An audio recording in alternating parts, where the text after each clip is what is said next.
Direction les salles des marchés. Nous sommes en compagnie de Claire Lemaître de Boursier.com. Bonsoir Claire. Bonsoir Emmanuel. Les indices américains ont clôturé ce soir dans le rouge, plombés notamment par les cours du pétrole. Oui, clôture en territoire négatif pour le Dow Jones qui perd 0,46%, 17 503 points. C'est même plus prononcé pour le Nasdaq, moins 1,1% à 4 769 points. L'annonce d'un nouveau record des stocks de pétrole brut aux États-Unis a fait repartir les cours en forte baisse.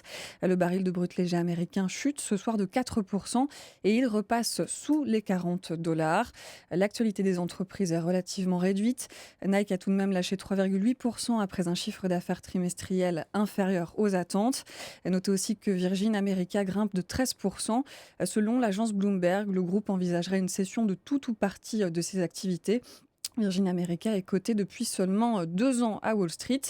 Du côté des devises, l'euro a reculé légèrement face au dollar, moins 0,3% ce soir à 1,1181. Et puis le marché parisien a basculé dans le rouge en fin de séance, plombé également là par la baisse des cours du brut. C'est ça, petit repli pour le CAC 40 qui cède ce soir 0,18%, 4424 points, toujours dans des volumes d'échange assez faibles.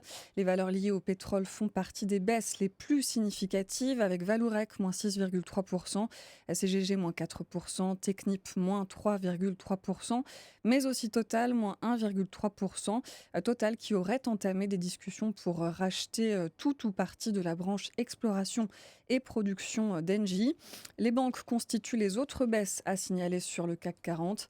Crédit Agricole chute de 1,8%, Société Générale moins 2,7% et BNP Paribas moins 1,6%. Des valeurs en hausse, Claire, il y en a, à commencer par le groupe Hermès qui grimpe après ses résultats 2015. Des résultats en forte hausse malgré un environnement difficile pour le luxe.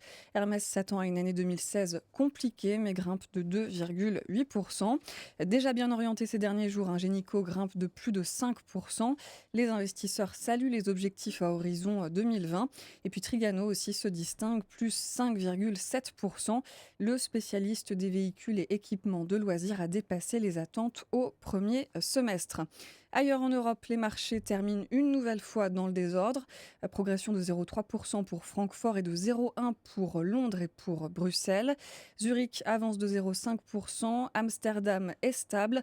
Clôture en baisse pour Madrid qui recule de 0,7% et pour Milan, moins 1,1%. Le rappel du CAC 40, moins 0,18% ce soir à 4 424 points. Merci, c'était Claire Lemaître de la rédaction de Boursier.com.